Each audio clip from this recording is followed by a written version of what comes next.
मध्य प्रदेश विधानसभा चुनाव में मिली शिकस्त के बाद कांग्रेस ने बड़ा बदलाव करते हुए प्रदेशाध्यक्ष की कमान जीतू पटवारी, नेता प्रतिपक्ष उमंग सिंघार और उपनेता प्रतिपक्ष हेमंत कटारे को सौंपी है। इस इलाके में पूर्व मुख्यमंत्री दिग्विजय सिंह के बेटे और पूर्व मंत्री जयवर्धन सिंह को मुरैना संसदीय क्षेत्र का प्रभारी बनाया गया है। अब ये चारों युवा नेता ग्वालियर चंबल के दौरे पर हैं। साथ ही सभी सिंधिया और बीजेपी सरकार पर जोरदार हमला कर रहे हैं।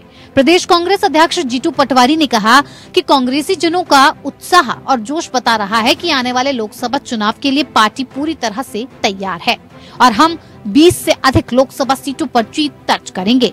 पटवारी ने आगे कहा कि विधानसभा चुनाव में जो परिणाम आए हैं उससे प्रदेश की जनता पूरी तरह हैरान है। परिणामों से प्रशासन और मीडिया जगत भी अचंभित है। सभी कार्यकर्ता लोकसभा चुनाव की तैयारियों में जुटे हुए हैं। राहुल गांधी की भारत जोड़ो न्याय यात्रा शुरू होने जा रही है। सभी को मिलकर इस यात्रा को सफल और प्रभावी बनाना है। पार्टी संगठन की मजबूती के लिए एकजुटता और सामंजस्य बनाकर सभी ने काम करना शुरू कर दिया है। जीतू पटवारी ने बीजेपी के मंत्री ज्योतिरादित्य सिंधिया पर तंज कसते हुए कहा कि केंद्र में कांग्रेस की सरकार बनने पर युवाओं के भविष्य के साथ खिलवाड़ करने वाली अग्निवीर योजना बंद की जाएगी। भिंड की धरती ने बड़ी तादाद में देश की रक्षा करने के लिए देशभक्त पैदा किए हैं।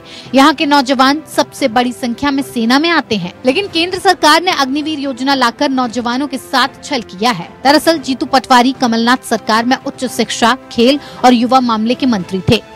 वो मालवा निमाड़ क्षेत्र से आते हैं। ये इलाका मध्य प्रदेश की राजनीति को नई दिशा देता रहा है और इस इलाके में राज्य की 66 सीटें हैं। मध्य प्रदेश के मुख्यमंत्री मोहन यादव भी इसी इलाके से आते हैं। मोहनलाल यादव की तरह जीतू पटवारी भी ओबीसी समुदाय से आते हैं और राहुल गांधी के करीबी समझे जाते हैं। अंदरूनी सूत्रों के मुताबिक मध्य प्रदेश में उनके कांग्रेस अध्यक्ष बनने में इस नजदीकी ने अहम भूमिका निभाई है। चुनाव के दौरान पटवारी को कांग्रेस ने चुनावी अभियान का सह अध्यक्ष बनाया था।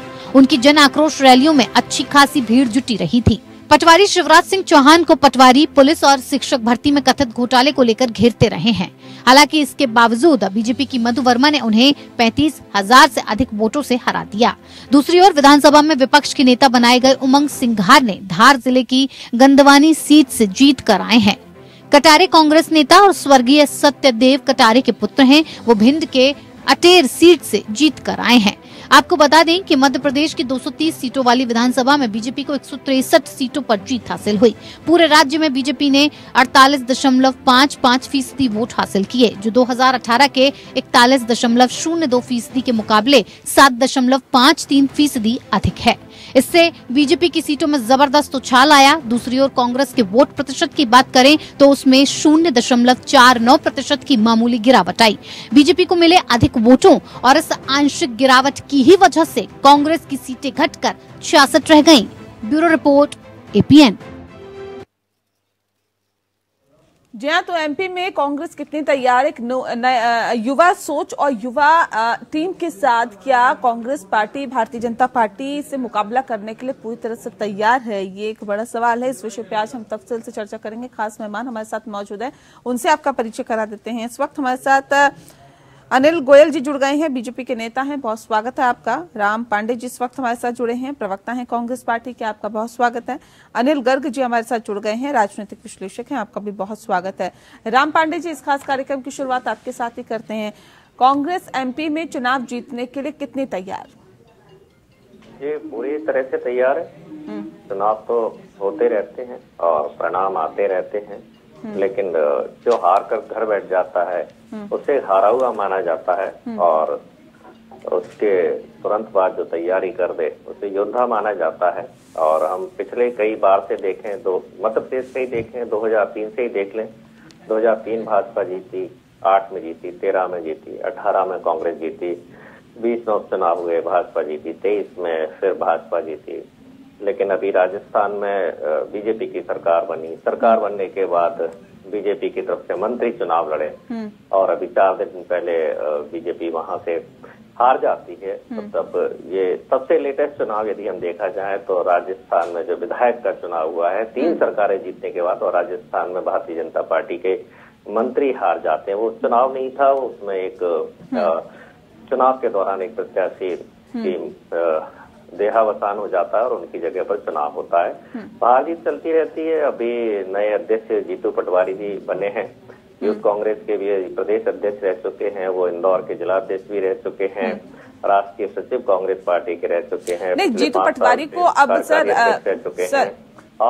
जीतू पटवारी को अब प्रदेश की कमान सौंपी गई है, किन उम्मीदों के साथ, और ऐसा क्या उम्मीद है कांग्रेस पार्टी को कि क्या ऐसा नया करेंगे, कैसे बेहतर रणनीति के साथ चुनाव लड़ेंगे कि जीत आपकी हो? कांग्रेस के पास बहुत अच्छा अनुभव है। कांग्रेस मध्य प्रदेश में 29 में से 29 सीटें भी जीत चुकी है 1984 में, और 29 से 1 पर भी आ चुकी है। तो कांग्रेस ने सब कुछ देखा हुआ है, 1 से लेकर 29 सीटों तक मध्य प्रदेश का सफर देखा हुआ है। और देश की भी बात करें तो 44 सीटों से लेकर 415 सीटों तक का कांग्रेस पार्टी ने सफर देखा है। 44 सीट पर भी आई है और 415 सीट पर भी आई है। लेकिन कांग्रेस ने एक बात कभी नहीं छोड़ी, सत्य की, अहिंसा की, प्रेम की। चुनाव होते रहे, जाते रहे, लेकिन आपस में लड़ाने की कोशिश नहीं की। किसी को पाकिस्तानी नहीं कहा, किसी को देशद्रोही नहीं कहा, किसी को ये नहीं कहा हिंदुस्तान छोड़ जाओ। हमेशा ये कोशिश की है कि सब लोग साथ में रहे, और हमेशा विकास की बात की। विकास के मुद्दों से कांग्रेस इधर उधर नहीं गई है। जो संविधान में जो लिखा गया है उसके अनुसार कांग्रेस ने चलने का प्रयास किया है, और हमेशा संविधान के अनुसार चली है। और कांग्रेस ने हमेशा कोशिश की है कि जो जिस लोकतंत्र की स्थापना 1947 में थी वो हमेशा रहे। यदि कांग्रेस चाहती तो 70 साल में सारी पार्टियों को। ठीक है सर, आप विकास की बात कर रहे हैं, उस विकास के साथ ही मैं आगे बढ़ती हूँ। लेकिन अनिल गोयल जी ये तो कह रहे हैं, देखिए हम विकास की बात करते हैं, हम देश को आगे ले जाने की बात करते हैं, और यही वजह है कि एक नई टीम को कमान सौंपी गई है, एक युवा टीम को कमान सौंपी गई है। आप लोग कहते हैं कि ये परिवारवाद से आगे नहीं बढ़ते, कह रहे एमपी में, सिर्फ एमपी में हम 20 सीटें जीत के दिखा देंगे। नेहा जी, मुंगेरी लाल के हसीन सपने देखने में कोई, मैंने नहीं कहा है कि एमपी में 20 सीटें जिता देंगे मैडम, मैंने ऐसा नहीं बोला है। जो बोला है उसी पर आप सवाल कीजिए। जी नहीं, कांग्रेस की तरफ से कहा गया है, जीतू पटवारी ने कहा है कि कांग्रेस जनों का उत्साह और जोश इतना ज्यादा है, ये बता रहा है कि लोकसभा चुनाव के लिए पार्टी पूरी तरह से तैयार है और हम 20 से अधिक लोकसभा सीटों पर जीत हासिल करेंगे। आपके अध्यक्ष है सर, प्रदेश अध्यक्ष है, उनकी बात को मैं कोट कर रही हूँ, आपकी बात को नहीं। अनिल जी अपनी बात रखिए। नेहा जी, सबसे पहले जो व्यक्ति अपनी सीट नहीं जीत पाया वो मध्य प्रदेश में 20 से ज्यादा लोकसभा सीट क्या जिता पाएंगे। इसलिए मुंगेरी लाल के हसीन सपने देखने में कोई बुराई नहीं। एक कभी मेरे भाई ने ये कहा था कि हम आपस में लड़ने की बात करते हैं। अगर हम इतिहास देखेंगे तो जितने हिंदू मुस्लिम झगड़े कांग्रेस के शासनकाल में हुए हैं, जितने करके कांग्रेस के शासनकाल में हुए हैं, वो उतने आज तक नहीं हुए। तो लड़ाने का काम ये करते हैं, लड़ाने के बाद में बांटने का काम ये करते हैं। आज ये बांट रहे हैं हिंदू उत्तर भारत दक्षिण भारत को, आज ये बांट रहे हैं इनके दक्षिण भारत के लोग जो इनके गठबंधन में शामिल हैं वो उत्तर भारत के लोगों को गोमूत्र पीने वाला कहते हैं, शौचालय साफ करने वाला कहते हैं। जो इनके गठबंधन में शामिल है सनातन धर्म को गाली देने वाले कहते हैं, गाली देते हैं, वो इनके गठबंधन में शामिल है। किस मुंह से ये बात कह रहे हैं, बांटने की बात नहीं करते, हम झगड़े की बात नहीं करते। हमेशा हर कदम पर इनको बांटने झगड़े की बात होती है। अब ये लोकतंत्र की बात कहते हैं, तो अगर लोकतंत्र की सबसे बड़ी हत्या हुई है तो 1975 हुई है, जब माननीय हाई कोर्ट ने इंदिरा गांधी जी का चुनाव अवैध घोषित कर दिया था। तो बजाय रिजाइन देने के, इस्तीफा देने के, रातों रात में इमरजेंसी लगा दी, और इमरजेंसी लगाने में सारे नेताओं को जेल में डाल दिया, और उसके अंदर इन्होंने तानाशाही की। तो निश्चित तौर पर लोकतंत्र की उम्मीद इनसे नहीं करी जा सकती। आपस में झगड़े झगड़ाने का इनका हिस्सा शुरू से हमेशा रहा है, और ये अपने आप में कंफ्यूज भी प्राणी है। मतलब कांग्रेस जो है पूरी तरह से कंफ्यूज है। अब राम मंदिर के मुद्दे को लेकर के कहते हैं निमंत्रण आएगा तो हम जरूर जाएंगे, उसके बाद में अगर निमंत्रण मिल जाता है तो सही समय पे फैसला करेंगे, और उसके बाद अब कहेंगे हम नहीं जाएंगे, कभी हाँ कभी ना, कभी हाँ कभी ना।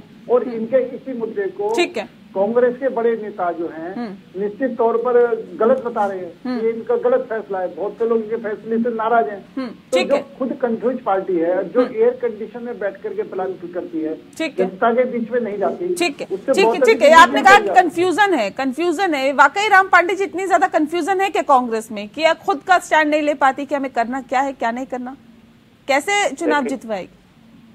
जी, अभी इन्होंने कहा कि कांग्रेस एयर कंडीशन में बैठ के बात करती है, और कभी कहते हैं 70 साल में कुछ नहीं हुआ। तो ये बल्ब नहीं था, लाइट नहीं थी, तो फिर 70 सालों में एयर कंडीशन में कैसे लोग बैठ रहे हैं? यदि कांग्रेस के लोग एयर कंडीशन में बैठ रहे हैं तो इस बात को तो स्वीकार कीजिए कि 70 साल में एयर कंडीशन घर घर पहुंचा है, विकास हुआ है। आप झूठ बोलते हैं, और दूसरा आपने क्या सवाल था इनका कि कांग्रेस में मतभेद क्यों है? तो हम देश के शंकराचार्यों के साथ हैं। हमारे देश के जो शंकराचार्य हैं वो हिंदुओं के धर्म गुरु हैं और शंकराचार्य की बात हर धर्म गुरु को मानना चाहिए। और शंकराचार्य का अपमान है तो हिंदुओं का अपमान है, शंकराचार्य का अपमान है तो सनातन धर्म का अपमान है। चारों शंकराचार्य ने कह दिया कि हम क्या वहाँ ताली बजा के निकली जाए, क्या हम वहाँ अपनी बेइज्जती कराने के लिए जाएं? जब जो देश के शीर्ष धर्म गुरु हैं उनका जब भारतीय जनता पार्टी अपमान कर रही है तो धर्म से इनका लेना देना नहीं। और दूसरा, जब कोई भी पार्टी रजिस्टर्ड होती है, राजनीतिक पार्टी जब चुनाव आयोग में रजिस्टर्ड होती है तो उसमें लिखा रहता है कि यदि आपने धर्म के नाम पर वोट मांगा तो आपकी जो पार्टी का रजिस्ट्रेशन है वो निरस्त कर दिया जाएगा। तो जो भी पार्टी धर्म के नाम पर यदि वोट मांगती है तो सबसे पहले तो उस पार्टी की सदस्यता ही निरस्त की जानी चाहिए, उसका रजिस्ट्रेशन निरस्त किया जाना चाहिए। तो कहाँ है लोकतंत्र? और चुनाव किसके द्वारा कराए जाते हैं? चुनाव आयोग के द्वारा। चुनाव आयोग के लिए निर्णय कौन लेता था? पहले सुप्रीम कोर्ट और प्रधानमंत्री। सुप्रीम कोर्ट को हटा दिया गया, जिसके ऊपर न्याय का भरोसा है। सुप्रीम कोर्ट के जो चीफ जस्टिस ऑफ इंडिया हैं वो चुनाव आयोग ठीक है सर करते थे, उनको हटा दिया गया है। तो चुनाव निष्पक्ष कैसे हो सकते? ठीक है सर, ठीक है। गोयल जी भी कुछ कहना चाह रहे हैं सर। मैं लौटती हूँ सर जल्दी से। इसी के लिए न्याय यात्रा के लिए निकल रही है कि न्याय सबको मिलना चाहिए। भारत की सरकार राम पांडे जी सुन लेते हैं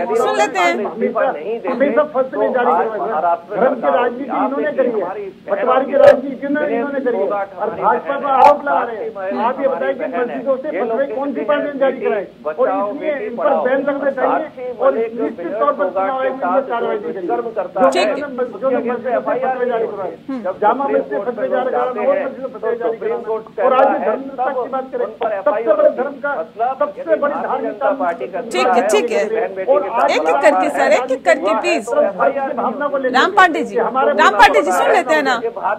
राम पांडे जी तो वो बच नहीं सकता, उस पर भी सुन लेते हैं सर। एक एक करके बात रखिए ना, ऐसे नहीं। बलात्कारी है तो उस पर भी एफआईआर। हर काम के लिए लोगों को सुप्रीम कोर्ट जाना पड़ता है। अब न्याय कैसे मिलेगा? सुप्रीम कोर्ट जाने के लिए लाखों रुपया खर्च होता है, वकील केस फाइल करने का लाखों रुपए ले लेते हैं। तो हिंदुस्तान में कितनी गरीबी है? ठीक है, 80 करोड़ लोगों को हमें फ्री में अनाज देना पड़ रहा है।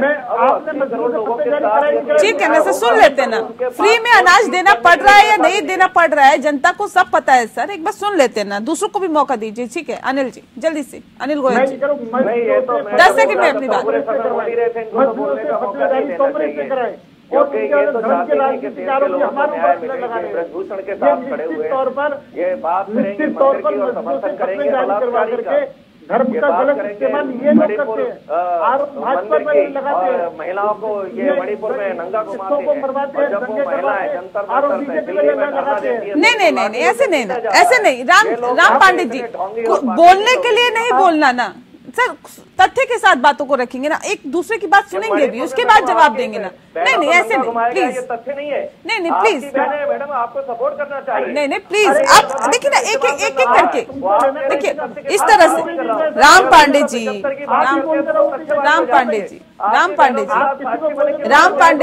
तो आप कह रहे हैं मैं तथ्य की बात। नहीं आप अन्याय हो रहा है तो आप कह रही है मैं तथ्य। आप सुनेंगे नहीं अगर बोलने के लिए बोलना तो एक अलग चीज है ना सर, लेकिन सुनने के साथ साथ बोलना है तो फिर एक नहीं आप सुने ना, पहले सुनने की भी क्षमता रखिए ना सर। ऐसे नहीं कि बोलते ही जाना है सर, दूसरों को भी मौका मिलना चाहिए ना सर। अनिल गर्ग जी का तो मैंने अभी तक रुक ही नहीं किया। इस तरह से नहीं ना, इस तरह से नहीं।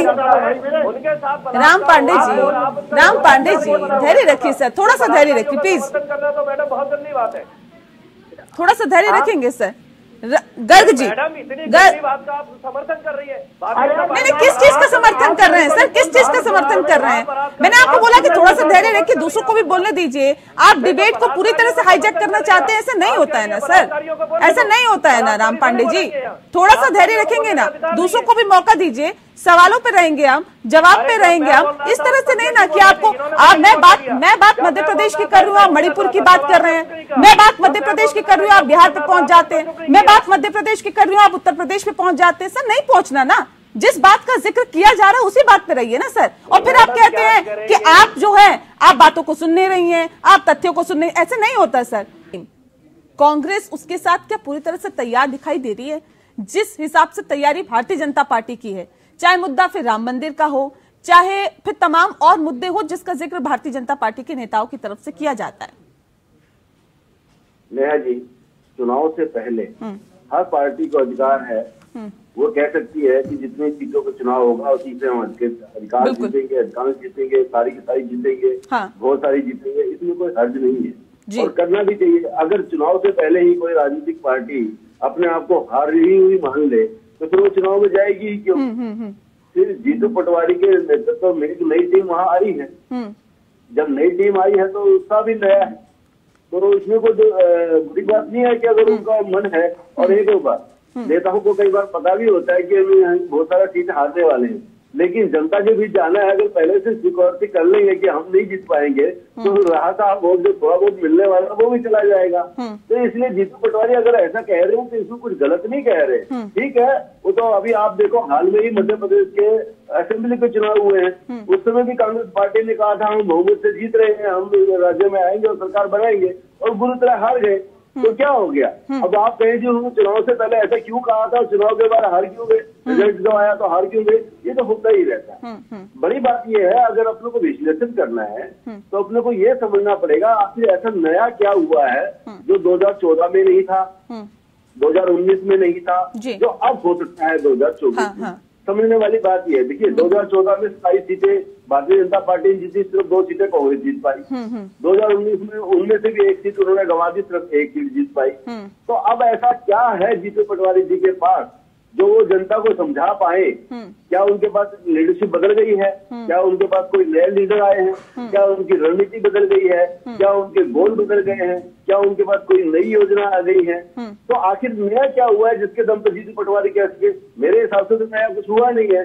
मुझे तो ऐसा लग रहा है कि ऐसा ना 2014-2019 के बाद तो 1 सीट छिंदवाड़ा की जीती थी, इस बार क्योंकि कमलनाथ जी को लोगों ने मुख्यमंत्री के रूप में तो स्वीकार किया नहीं मध्य प्रदेश के लोगों ने, तो ऐसा नहीं हो कि वो। ठीक है, नया क्या है सर? आपने इस बात को उठाया, लेकिन यही जान लेते हैं हम राम पांडे जी से। राम पांडे जी, नया क्या है? देखिए, भारत जोड़ो यात्रा भी मध्य प्रदेश से होकर गुजरेगी, भारत जोड़ो न्याय यात्रा, इससे भी कितनी उम्मीदें हैं। और जीतू पटवारी के पास ऐसा नया क्या है जिसके दम पर ये कहा जा रहा है कि नहीं, हम मध्य प्रदेश में अच्छी खासी सीटों पर कब्जा करेंगे?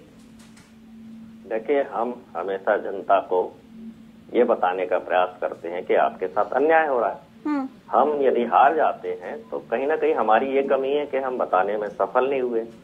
हमारे पास संसाधनों की कमी थी इसलिए बताने में सफल नहीं हुए, पैसे की कमी थी हमारे पास इसलिए बताने में सफल नहीं हुए, मीडिया को पैसा देने की हमारे पास कमी थी तो हमारी बात जनता तक नहीं पहुंच पाई है। अब हम लोग मीडिया के भरोसे नहीं है, हम पैदल यात्राओं पर निकल चुके हैं। भारत जोड़ो यात्रा हुई थी, भारत जोड़ो यात्रा का कहीं भी प्रचार प्रसार नहीं आ रहा था, लेकिन उसमें पाकिस्तान जिंदाबाद के नारे लगे, तब लोगों को जाके पता चला भारत जोड़ो यात्रा हुई है। पाकिस्तान जिंदाबाद के नारे किसने लगाए ये आज तक नहीं पता चला, झूठा प्रचारित किया गया। तो ओवरऑल हम सत्य की लड़ाई लगातार कर रहे हैं और सत्यमेव जयते, कभी न कभी सत्य की जीत होती है। हम फिल्मों को भी देखते हैं, अंत में जो जीत होती है वो सत्य की होती है।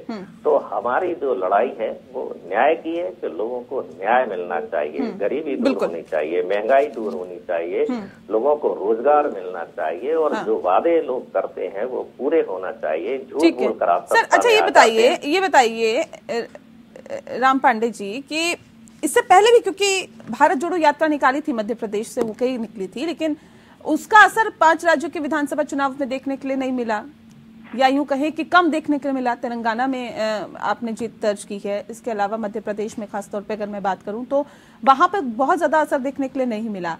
क्या वजह इसके पीछे मानते हैं? कहाँ कमी, कहाँ खामी रह गई जो इस बार आपको लगता है कि नहीं होनी चाहिए? कहीं खामी नहीं रह गई। आप बताइए भारत जोड़ो यात्रा में क्या कमी? क्या उद्देश्य गलत था? क्या लोगों को जोड़ने की बात राहुल गांधी कह रहे थे, क्या वो गलत थी? लोगों को प्यार मोहब्बत की बात कह रहे थे तो क्या गलत थी? वो कह रहे थे नफरत की दुकानें बंद होनी चाहिए, मोहब्बत शुरू होनी चाहिए, क्या वो गलत थी? वो कह रहे थे कि किसानों को MSP मिलने चाहिए, क्या गलत थी? वो कह रहे थे बेरोजगारी दूर होनी चाहिए, वो क्या गलत थी? वो कह रहे थे महंगाई दूर होनी चाहिए।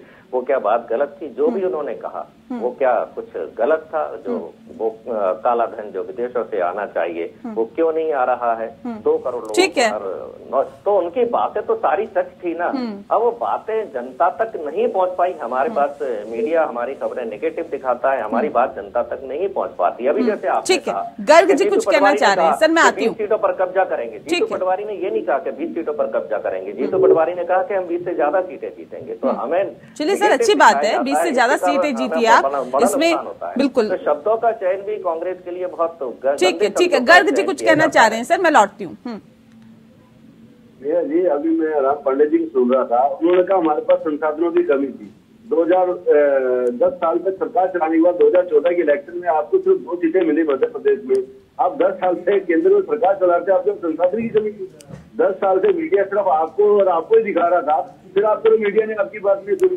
देखिए, झूठ का दिख रहा है। अगर आप सही कानून नहीं चलाते तो इस बात की आपको वैसे लोग आपने हार के असली कानून ढूंढेंगे, उनका निवारण करेंगे, हो सकता है कि कुछ भला हो जाए। आप कहानी कब ढूंढेंगे? इलाज ही कैसे होगा जब आप बीमारी पता लगी? आप मीडिया सर, ये इस तरह की चीजें नहीं, इस तरह की चीजें नहीं। जो सवाल उठा दे वही प्रवक्ता बना देते हैं आप लोग, ये गलत बात है। नहीं, वो किसी पार्टी से थोड़ी ना है, वो तो राजनीतिक विश्लेषक है।